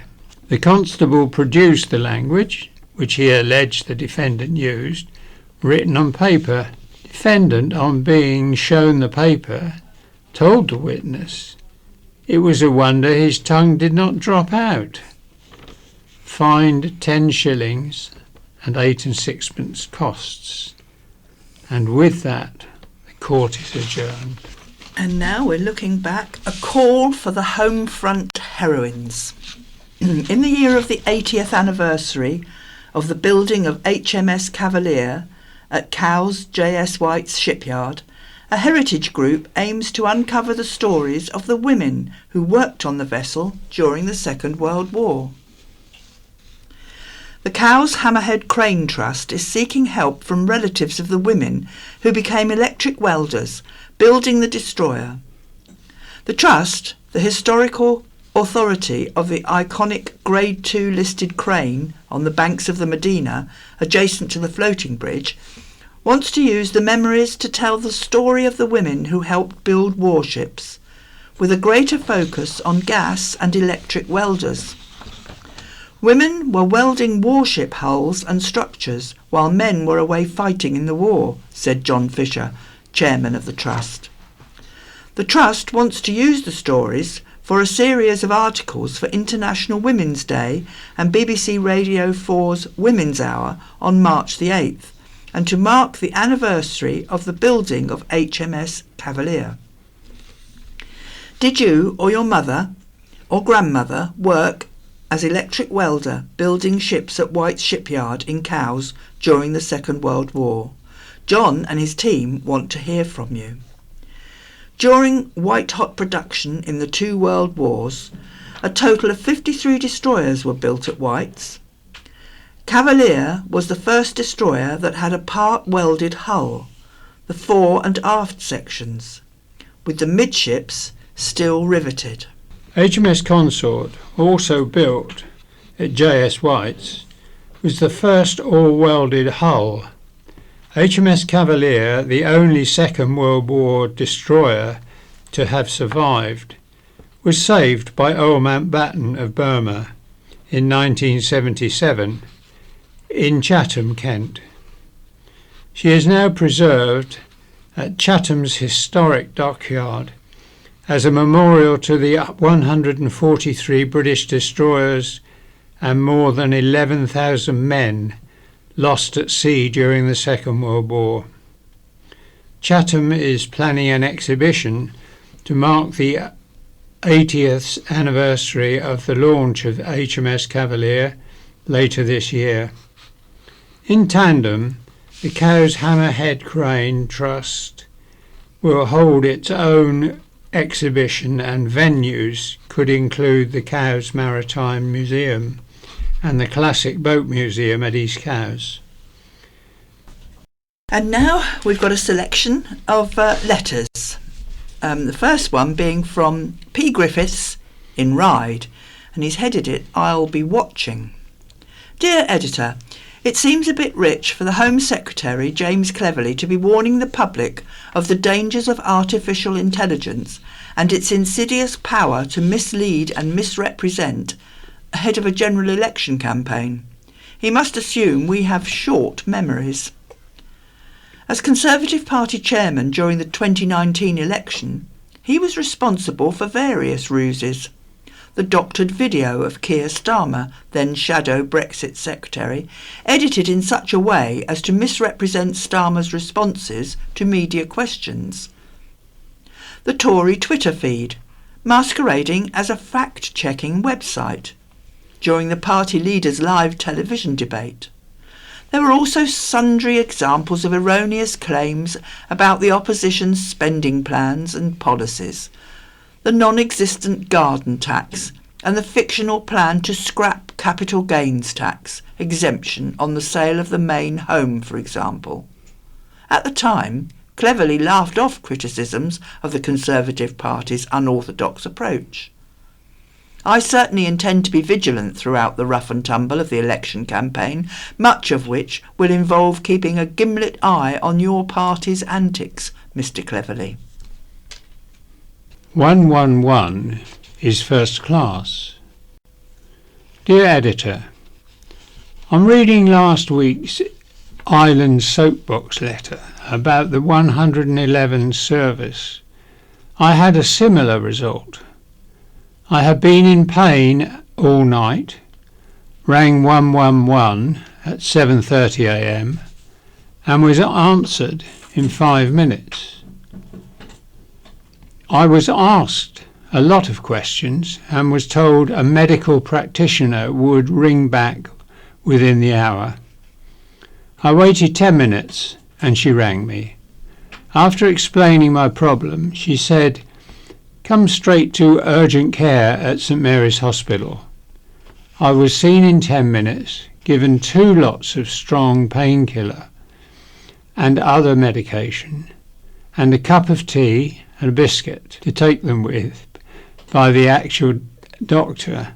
I wasn't rushed. She was with me for half an hour. What a brilliant service, really couldn't fault any of it. Interested to know if other people have experienced the same excellent service. That's from Sylvia Dolman of Lake. H. Butcher writes from Seaview, "Let's get COVID millions back." Dear Editor, all that Lee Anderson wants is his country back. All I want is my money back. Labour is the only political party that said it will appoint a COVID commissioner with the task of recovering the billions had away under this crooked government. No doubt Rishi Sunak will be jetting off to California and some lucrative asset-stripping investment job when he and his party are finished, stripped our country for parts. The British people are not stupid. They realise it's not sensible to support a political party whose raison d'etre is looting public assets. That is why I will not be voting for the Conservative Party, nor for Bob Seeley, who fully supports Sunak and the Tory thiefdom. Nothing new under the sun. Dear Editor, I was heartened to read Jeff Brodie's contribution to last week's Vectis View, extolling the virtues of committee governance for the Isle of Wight Council in preference to the undemocratic cabinet system.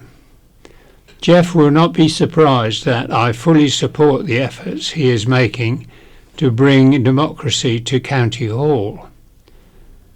It could have happened a decade ago when I was a councillor. The record shows that Jeff was rather less keen on committee governance than he is today. At 2013 council election, when the Island Independent came to power, their major election pledge was to return the council to committee governance. After a period of public consultation, the council had the opportunity to vote for the change in November 2013. Unfortunately, independents have had 6 months of operating a cabinet system, along with the power and special responsibility allowances, that's the SRAs, that went with it, voted against the promised changes. I promised the change is to committee systems, and only 2 other councillors supported me. There were 31 votes against, including most of the independents and Jeff. The outcome was to retain the cabinet system in all but name and create 4 advisory committees paying lip service to change. I will be attending the consultative meeting on March the 27th on behalf of Newchurch Parish Council and will be supporting the long overdue change to committee governance. 6 members of that 11 administration are now part of the government alliance, 5 holding cabinet positions. It will be interesting to see at the special council meeting on May the 1st whether they vote to bring about the necessary change, or to hang on to their status and SRAs. And that's from Bob Blizzard of Sandown. And now a letter calling to pedestrianise Isle of Wight town centre of Shanklin, and it's from Paul Denslow, who owns Shanklin Jewellers. I am a shop owner in Shanklin and I have an idea how to improve the town shopping. My proposal is pedestrianisation of Regent Street from Boots Corner to the crossroads. Have trees planted, install block paving with seating, and the cafes already there providing outside seating for refreshments continental style.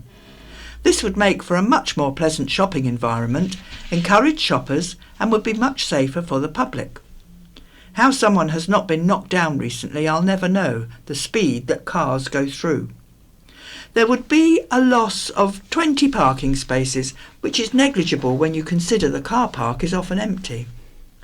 I would also ask that the shoppers' car park is free for the first hour to encourage pop-in and pop-out shoppers.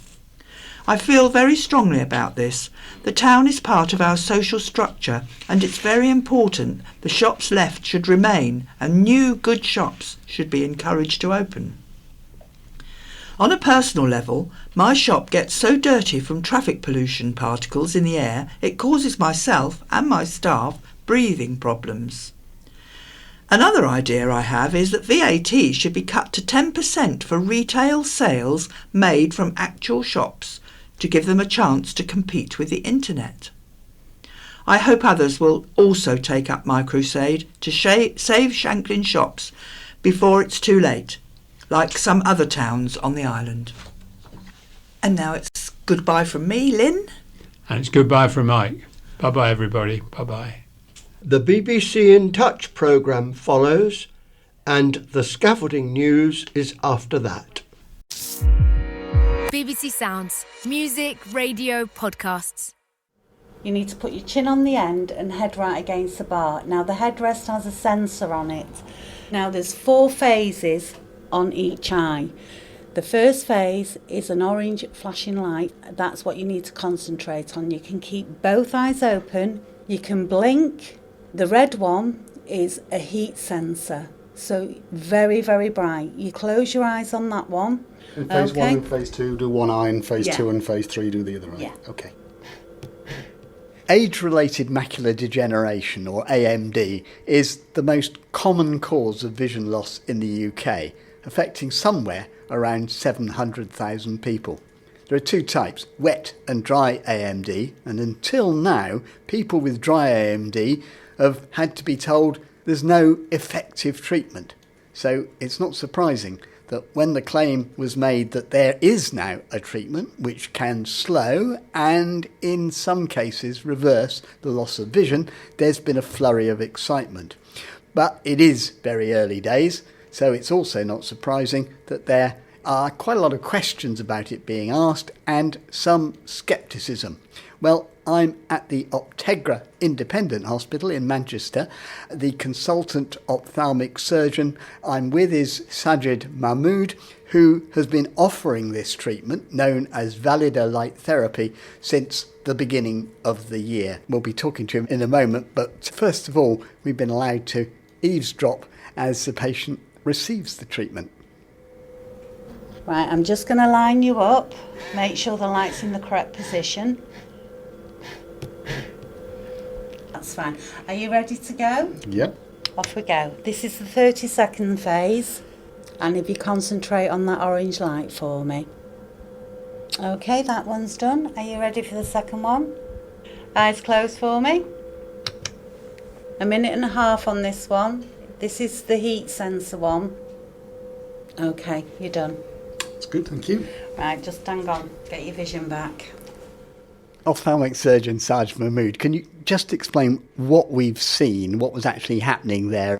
Yes, you've just seen a patient having a treatment called photobiomodulation.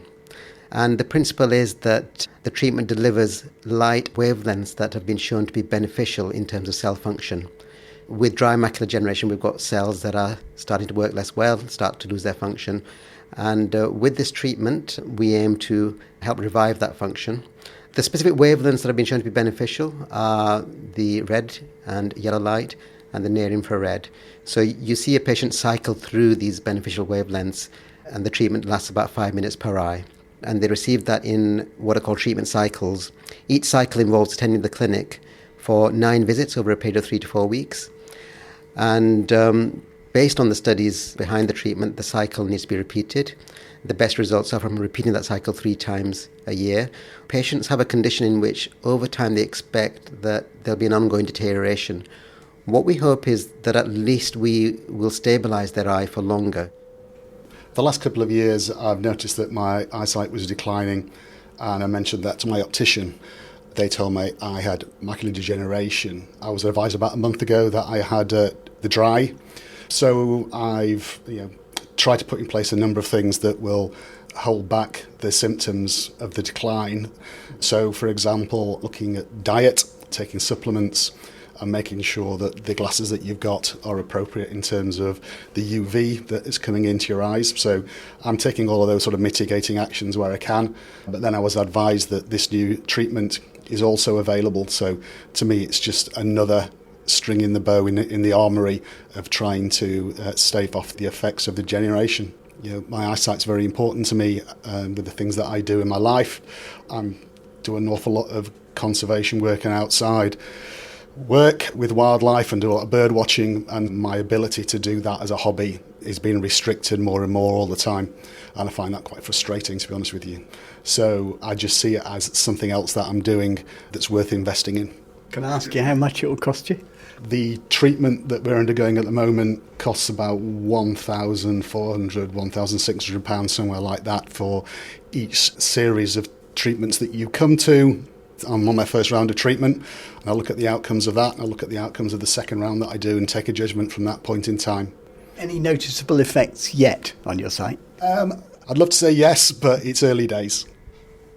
This particular treatment, the study started on it about 7 years ago, and it's been available actually for longer. It's been available now about 5 years. I personally held off introducing it until I felt that the evidence that was building was strong enough. And I personally felt we'd reached that point last year when the company published the third in its series of clinical trials on this. But it has been used elsewhere. I mean, successfully? Successful trial results have been reported for the last 5 years, and so the company will have had to have successful trial results to get its license to actually commercialise it.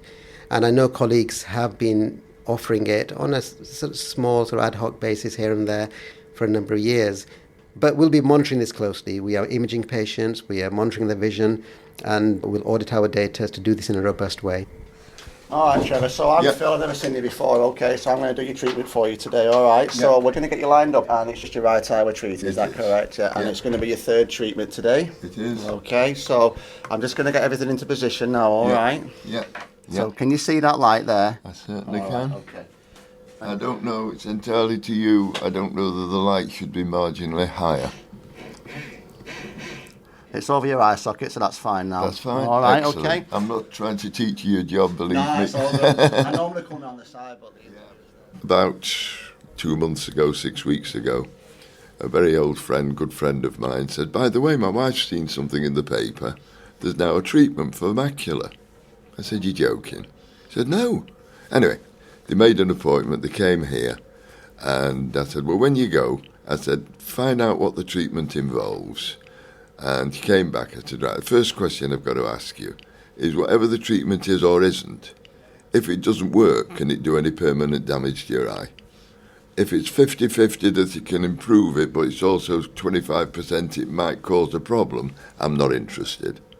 I said, but I'm happy to give something a go where there is no danger that it's going to in any way detract from what I've got now. So were you reassured that there is no risk involved? Right. I can only tell you that initially the same as questions were asked to the consultant here by my friend, and it was in 3 stages. The first stage was that it can't do any damage to the eye whatsoever. The next two stages are, if you have the treatment, one thing that they can almost certainly guarantee is for the period of time that you have it, your sight won't go any worse. And depending on the degree that the macula is, etc., etc., etc., and the different way that eyes respond to treatment, it could well improve them. What percentage, how much, they've no idea. They really don't know. It's suck it and see. You might be one of the lucky ones and get your full sight back. You might get a 10% increase. The main thing, as far as I was concerned, is it would maintain its current status, and I'd be able to continue to do exactly what I'm doing, play golf, not very well these days. And the consultant said, we can only look 3 to 5 years in advance. And I said, well, at 84, I ain't looking above 3 to 5 years, so don't worry about it. As far as I'm concerned, as long as it's no worse and it's doing its job. So as a ballpark, I say to patients, based on the study data, if when you go to your optician you can read to around the middle of the chart or better, and you're affected by dry macular degeneration, that's probably the time when the treatment may be a benefit to you. It's unlikely to be beneficial if you've got severe vision loss due to dry macular degeneration. And I've had to decline patients who've been inquiring and attending because I also want to be realistic. I would only offer the treatment if I felt it was going to be beneficial. Now, it is very early days, as we keep saying, which is why there is some scepticism. What trials have been done and what's the evidence that it works? So the company has done clinical trials, which they call the light sight studies. And in these trials, they compared patients being given the treatment in a randomized way with patients who are given what's called a sham form of the treatment. And they did light sight 1, light sight 2, light sight 3. Light sight 2 was actually done in Europe and involved UK centres as well. The light sight 3 study is their biggest study, and that was done in the USA primarily. And the strength of it is that the multiple centres were involved, reputable centres involved, like Stanford University, New York Eye and Ear, Duke University. They had the objective evidence, the imaging data analysed independently by the Duke University Reading Centre, high quality studies. And what they showed was that patients on the treatment versus patients without the treatment on average got about a line improvement on sight test chart. But the objective data on the imaging results, this process where drusen is the waste material building up on the retina, the volume of drusen accumulation was less in patients who were on the treatment. And the progression on to the late forms of dry macular degeneration was also less in patients on the treatment versus those without. But as you say, it's not yet been adopted by NICE, the National Institute for Health and Care Excellence, and therefore it's not available on the NHS yet. Do you understand why some people, including ophthalmologists, are a bit sceptical? I do understand that because I would consider myself in the same boat. When I heard about the treatment a few years ago, I was very sceptical. Even knowing that colleagues who I respected were actually involved in the studies, I maintained my own scepticism. I'm trying to be guarded about what we can expect. It's not a cure. It's a way of hopefully keeping the cells functioning for longer. Hopefully our patients will get an improvement, but it's early stages in our implementation of this here at Optegra. And the company has announced this year that they will be doing a real-world data collection exercise of 500 to 1,000 patients that have been treated. And all of this gives me more confidence that those who are behind the treatment are doing robust clinical studies, and they're also doing surveillance of its use in clinical practice. Long term, I think, even if there isn't a significant improvement in vision, if it's stabilised for longer, that's still a success. Sajid Mahmood from Optegra Independent Hospital in Manchester. Well, I said there were sceptics. Listening to our report from Optegra is one of them. Alex Foss is consultant ophthalmologist at Nottingham University Hospital Trust, who specialises in medical retina and macular degeneration. Alex Foss, you've heard our report. Still sceptical? I'm afraid, yes. As much as what you said I agree with, certainly the safety profile, I think, looks very promising indeed. But on the effective side, as you say, professional opinion is split. He referred to the LightSight studies. LightSight 1 was a small pilot study which included there was no evidence for an effect. LightSight 2 study he referred to was rather inconclusive. Unfortunately, I think it was done during COVID, so it failed to recruit large numbers. And the main evidence comes from LightSight 3. Looking at that data, there are a couple of points I would like to make. First, the trial had about 100 patients and 148 eyes, and they analysed the data as if each eye was independent, and that would have the effect of underestimating uncertainty. Take a simple example of eye colour. If you know the right eye is coloured blue, then you can guess what the colour of the left eye might be. So not truly independent. Secondly, in the press release, they said 55% of the treated group had one-line improvement, but that's not quite how a trial works. For trial, you divide patients into two arms, and you randomise them to either treatment or an intervention arm, or to a control or sham arm. And you compare the outcome between these two arms. And in the trial, 41% of the sham arm also improved by one line of vision. So the treatment size effect is probably not huge. And the third point to make is that although it's very small numbers, in the treatment arm, there was increased incidence of developing wet macular degeneration, about 5.4%, whereas in the sham arm, it was 1.8%. So the view that I have, it is very interesting data. It certainly justifies further investigation, but I don't personally think it's strong enough yet to recommend its routine adoption. I mean, the way these tests are done are quite complicated to explain. If I've understood you correctly, not all the factors in all the cases have been fully taken into account. I mean, would that be fair? I think it's fair to say there's still a number of unanswered questions about the data. It was very surprising to me and interesting, for example, the people in the sham arm got visual improvement. It's not something one would have expected. And I mean, how can that happen? I mean, can people subjectively think that there's been an improvement that there hasn't been? Well, there's the well-known placebo effect.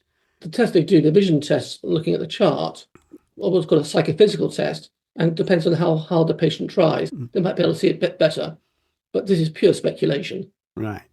So where are we? For example, clearly this would be different if NICE had accepted this at this stage and it were available on the NHS. That hasn't happened. We've asked for a statement from NICE at the time of recording. We've not had that. What would be your understanding of when that might happen, i.e. that NICE accepts that it's safe and cost effective to use? Well, you put your finger on it. First of all, there's a big difference between the MHRA, the regulatory body, and NICE, who recommends. So MHRA want to reassure themselves that it's A, is safe, and B, on the performance. Can it deliver red light? And I'm sure the answer to both those questions is yes. NICE, we're looking at questions like, does it work? Is it better than alternatives? And is it cost effective? And for that, you'll need a health technology assessment. OK. Well, also listening is Cathy Yelf, who is Chief Executive of the patient support group, the Macular Society. I'm sure up to now, you've also had to tell people that there's been no effective treatment for dry AMD. If someone asks you for advice on this tomorrow, what would you tell them? Well, what we say is that there is some limited evidence that it is effective, and there is absolutely no evidence that it's not safe. And if you can afford it and it doesn't damage your other ability to spend on things that are essential in your life, then by all means try it. You know, we would not dissuade people from trying it. But as is clear, it's an expensive treatment, relatively expensive treatment of about £4,000 to £5,000 a year. And of course, the problem is that not many people can make that choice. So it really depends on somebody's ability to pay at the moment and the amount that they are able to invest in that limited data that's available. So I think from the 3 trials that have been published so far, fewer than 100 patients in those trials altogether actually received a treatment. So it's quite a small sample of patients. Different people, as you heard, will have different responses to that. For some people, that's going to be enough to invest, and for other people, it's not going to be. And what we want really is more evidence so that it can go to NICE and therefore hopefully be available to everybody. If it works, we want it to be available to everybody. Because presumably it has been very frustrating for you to have to say to people so often, in the case of dry AMD, there's really nothing we can do except, maybe lifestyle changes. Yeah, we would never say there's nothing you can do. We're allergic to the phrase, there's nothing we can do. But certainly there is no proven medical treatment yet for macular degeneration that is available widely and free at the point of delivery, certainly in the UK. There are some treatments coming through now, and some have been approved in the US, for example, but they're not available here yet. And it is desperate for people. They really, really want to have a treatment for macular degeneration. Of course they do. And that's why how these are sold to people and the promises that they make are so very important. Cathy Yelf, Alex Foss, thank you both very much indeed. And that's almost it for today. We're always glad of your comments and experiences. So on this, or indeed anything else, you can email in touch at bbc.co.uk or leave your voicemails on 0161 836 1338. And I should say that over the past few weeks, we've been telling you about a change to the duration of the programme. Well, after a review of the Radio 4 schedule, I'm pleased to say that won't be happening now. So it's very much as you were. In Touch will be here every Tuesday evening, 8:40. And as a bonus, you'll be able to hear a repeat of the programme early on Sunday mornings. From me, Peter White, producer Beth Hemmings and studio manager Kelly Young, goodbye. Scaffolding and skips news. The week commencing the 1st of April 2024. Newport area. Oggie's Chip Shop, 2 to 3 St Thomas's Square. Corio Lounge, High Street. 36 South Street. 33 South Street. On 2 Trafalgar Road. Ryde area. Nationwide, 3 St Thomas's Square, Cross Street. 2 St Thomas's Square. 18A West Street, Overbank, Upper Green Road, St Helens, 2 Theatre Train, Cross Street, Gothic Mount, West Street, Ryde Kebab House, 5 High Street, Lloyd's Bank, 35 Union Street, 13A Union Street, The Rowans, Slade Road, West Cottages, West Street, Seaview. Ventnor area, 2 East Street. Ventnor area skips, 18 Ocean View Road. Shanklin area, Village Inn, Church Road, 26 North Street. Cowes area, 34 Sun Hill, 128 High Street, and Cowes area skips, 43 Moor Green Road. Freshwater area, British Red Cross Shop, School Green Road.